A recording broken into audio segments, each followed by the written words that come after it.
Film ini dibuka pada masa Perang Dunia Kedua ketika tentara Inggris dan Perancis memiliki lebih dari 400.000 tentara yang terdampar di Dunkirk, dikelilingi oleh musuh. Di tengah ketidakpastian nasib mereka, mereka tetap berpegang teguh pada harapan akan adanya penyelamatan yang ajaib, kemudian beralih ke kelompok yang terdiri dari 6 tentara Inggris, yang sedang berjalan melalui jalan-jalan Dunkirk yang terpencil. Saat mereka menjelajahi rumah-rumah yang ditinggalkan untuk mencari makanan, perbekalan, dan air, mereka tiba-tiba ditembaki oleh tentara Jerman yang tidak terlihat. Dalam kekacauan berikutnya, 5 orang tewas kecuali 1, Tommy. Dia lolos dari tembakan dan berhasil sampai ke pantai, tempat ribuan tentara Inggris berbaris, menunggu untuk dievakuasi. Tommy berjalan-jalan sambil menyaksikan pemandangan memprihatinkan berupa ratusan tentara tewas yang berserakan di sekitar pantai. Kemudian dia bertemu dengan seorang prajurit muda, Gibson, yang sedang mengubur prajurit lain di pasir. Jadi dia pergi untuk membantunya. Tidak lama kemudian, pesawat pengebom tukik Jerman terbang di atasnya, menjatuhkan beberapa bom ke arah tentara yang terdampar. Akibatnya, banyak pria yang tertembak dan terbunuh. Namun untungnya Tommy dan Gibson selamat. Setelah kejadian itu, keduanya menemukan seorang tentara yang terluka dibiarkan tewas. Mereka dengan cepat mendapatkan ide. Mereka berpura-pura menjadi petugas medis dan membawa prajurit tersebut menuju kapal rumah sakit, dengan harapan mereka juga akan diselamatkan. Mereka melewati sekelompok tentara Perancis yang mencoba untuk melanjutkan perjalanan namun ditolak masuk berdasarkan perintah. Mereka sangat kecewa karena Tommy dan Gibson juga diperintahkan untuk pergi. Namun meski begitu, mereka berhasil bersembunyi di bawah struktur beton yang memisahkan air yang disebut mold, hingga kapal berikutnya muncul. Setelah itu, mereka mendengar Komandan Bolton dari Royal Navy, Kolonel Winan, dan Laksamana Muda mendiskusikan cara terbaik untuk mengevakuasi pasukan mereka. Setelah beberapa saat mempertimbangkan, mereka menyimpulkan bahwa tikus tanah adalah satu-satunya cara mereka menuju kapal perang. Tak lama setelah itu, kapal yang mereka coba naiki diserang oleh lebih banyak pesawat Jerman, menyebabkan kapal itu tenggelam. Semua prajurit di dalamnya mencoba berenang keluar dari air untuk menyelamatkan diri. Dan setelah itu Tommy membantu seorang prajurit resimen Highlander bernama Alex. Tommy dan Gibson kemudian menyamar sebagai tentara yang baru saja turun dari kapal. Mereka menaiki kapal palang merah Inggris lainnya, bersama Alex dan beberapa tentara lainnya. Di sana, mereka diberikan makanan dan air, selagi Tommy, Alex, dan tentara lainnya menikmati makanan mereka. Gibson berjalan berkeliling dengan sikap gelisah. Tak lama kemudian, kapal tersebut dihantam torpedo, menyebabkan air membanjiri dek bawah. Saat air mulai tenggelam, Gibson berhasil membuka pintu bagi Tommy, Alex, dan beberapa pria lainnya agar bisa keluar dengan selamat. Ketiganya buru-buru berenang menuju perahu penyelamat kecil untuk naik ke kapal. Tapi perahu itu sudah penuh sesak, karena tidak punya pilihan lain. Mereka bersama beberapa tentara lainnya mengambil tali yang diikatkan ke perahu dan mulai berenang hingga mencapai kembali ke pantai. Mereka sangat terpukul, berpikir bahwa sekeras apapun mereka berusaha, mereka tidak bisa keluar dari Dunkirk. Setelah menghabiskan beberapa jam di selat lepas pantai, tentara Inggris yang masih hidup bergabung dengan sekelompok kecil korps dataran tinggi. Ternyata mereka sedang menuju ke sebuah perahu yang terjebak di zona pasang surut. Mereka tidak dapat langsung berangkat karena perahu terlalu berat untuk didorong ke dalam air. Akibatnya, mereka harus menunggu naiknya air laut yang melanda pantai setiap 3 jam sekali. Beberapa saat kemudian, pelaut kapal tersebut kembali, dan tentara Inggris segera menahannya karena percaya bahwa dia adalah musuh. Namun, pelaut tersebut mengungkapkan dirinya sebagai orang Belanda dan memberitahu mereka bahwa mereka saat ini berada di tanah Jerman. Saat itu, perahu mereka mulai terkena peluru, menyebabkan air masuk melalui lubang peluru. Para prajurit yang bersembunyi hampir membalas, namun Tommy menghentikan mereka, menunjukkan bahwa tentara Jerman menggunakan perahu tersebut sebagai sasaran latihan.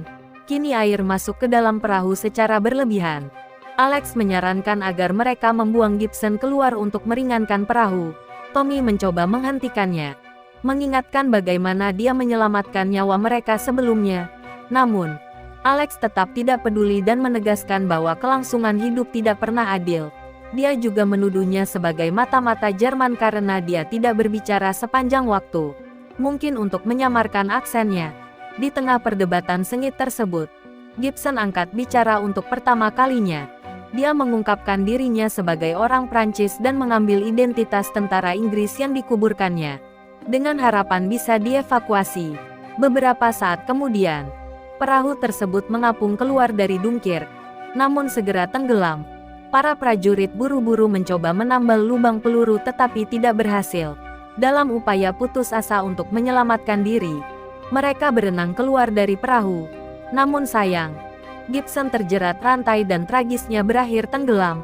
Adegan kemudian beralih ke Inggris di mana Angkatan Laut Kerajaan mulai mengambil alih kapal-kapal pribadi dalam upaya menyelamatkan tentara yang terdampar di Dunkirk. Di Weymouth, seorang pelaut sipil bernama Dawson dan putranya Peter memutuskan untuk mengambil tindakan sendiri daripada menyerahkan kapal mereka kepada pihak berwenang. Mereka berangkat dengan perahu Moonstone, dan pembantu muda mereka, George, bergabung dengan mereka secara spontan, memastikan bahwa dia bisa berguna bagi mereka. Dalam perjalanan menuju Dunkirk, mereka menemukan sebuah kapal Inggris yang tenggelam dengan seorang tentara yang menggigil dan terguncang duduk di atasnya. Mereka perlahan-lahan mendekati reruntuhan dan menarik prajurit itu ke dalamnya.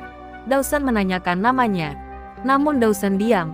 Dia malah panik dan menyuruh mereka berbalik, namun Dawson menolak melakukannya, mengklaim bahwa mereka sedang menjalankan misi untuk menyelamatkan tentara sebanyak mungkin.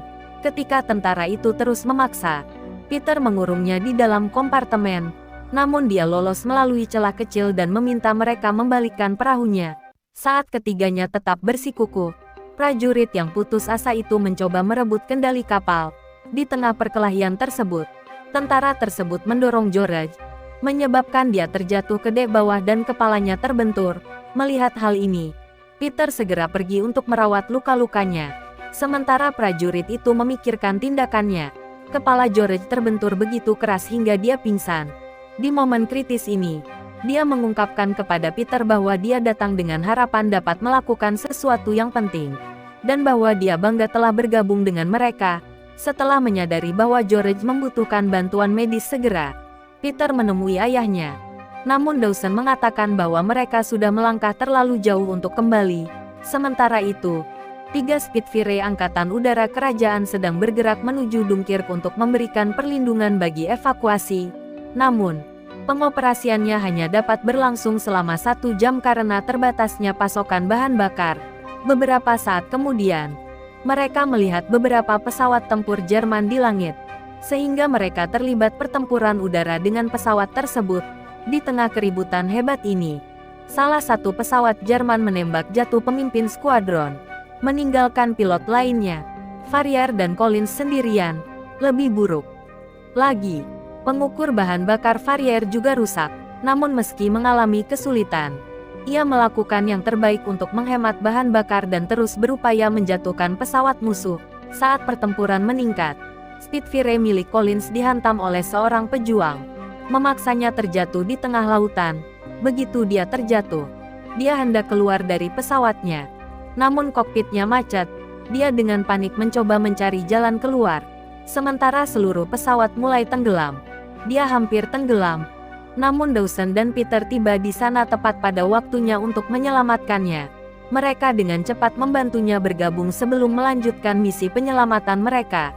Di sisi lain, Farrier memilih untuk terus membantu evakuasi, meski menyadari bahwa ia tidak akan pernah bisa pulang. Pada saat itu, semakin banyak kapal swasta Inggris yang muncul di perairan untuk menyelamatkan tentara yang terdampar. Sementara itu, sekelompok tentara yang selamat melihat kapal penyapu ranjau dan berenang ke arah kapal tersebut dengan harapan selamat. Namun, harapan mereka segera pupus ketika kapal tersebut diserang oleh salah satu pesawat pembom Jerman. Ledakan tersebut menyebabkan air laut terisi minyak, dan para prajurit terendam di dalamnya. Segera setelah itu, minyak tersebut terbakar, yang mengakibatkan kematian tragis beberapa tentara di dalam air. Sebelum pesawat pembom musuh dapat melancarkan serangan lebih lanjut, Farrier berhasil menembak jatuh pesawat tersebut. Beberapa menit kemudian, Dia kehabisan bahan bakar. Jadi dia mengaktifkan mode meluncur dan terjun menuju pantai untuk mendarat. Pada saat yang sama, Peter, Collins, dan prajurit yang menggigil mencapai lokasi ledakan. Dan mereka menarik sebanyak mungkin orang ke perahu, termasuk Alex dan Tommy. Saat Alex menuju di bawah untuk beristirahat, dia menemukan George terbaring, yang sudah tidak hidup lagi. Dia memberitahukan hal ini kepada Dawson dan Peter, yang tidak bisa berbuat apa-apa selain berduka. Saat itu, prajurit tanpa nama yang terkejut, yang tidak menyadari kematian tersebut, bertanya kepada Peter apakah George akan baik-baik saja. Peter tidak ingin prajurit itu menambah traumanya. Jadi dia berbohong dan hanya menegaskan bahwa dia akan baik-baik saja. Ancaman tersebut belum bisa dinetralkan. Karena pesawat pembom Jerman lainnya muncul, detak jantung setiap prajurit mulai meningkat sekali lagi. Karena takut akan nyawa mereka. Namun, Farrier yang pemberani, meskipun sedang dalam mode meluncur, mengejar pesawat musuh dan menembak jatuhnya. Dia kemudian mendaratkan Spitfire-nya di pantai di luar batas perimeter, membakarnya, dan dengan tenang menunggu penangkapan. Setelah peristiwa itu, keluarga Dawson serta pemilik kapal pribadi lainnya akhirnya kembali ke rumah setelah menyelamatkan tentara mereka yang terdampar. Dengan lebih dari 300.000 orang berhasil dievakuasi, Komandan Bolton memutuskan untuk tetap tinggal untuk mengawasi evakuasi Perancis juga. Akibatnya, dia melihat Kolonel Winan dan pasukan terakhir tentara Inggris berangkat. Hal ini ternyata merupakan salah satu evakuasi terbesar dalam sejarah dan bahkan banyak yang menyebutnya sebagai keajaiban. Peristiwa ini juga merupakan titik balik besar dalam perang, yang memaksa Jerman untuk mengambil langkah mundur. Begitu para prajurit tiba di Weymouth, Inggris, mereka dikirim ke kampung halaman masing-masing melalui kereta api. Saat berada di kereta, Alex khawatir mereka akan merasa jijik saat pulang ke rumah setelah kalah dalam perang. Setibanya di stasiun Woking, dia menerima surat kabar berisi pesan dari Perdana Menteri Winston Churchill.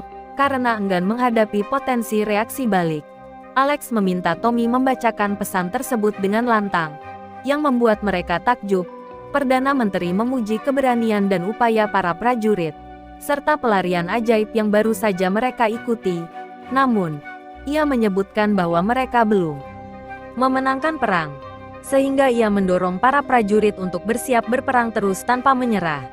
Dalam adegan terakhir, Peter membawa foto George ke pabrik surat kabar lokal dan mempublikasikannya, memastikan bahwa anak laki-laki tersebut dikenang sebagai pahlawan atas perannya dalam evakuasi.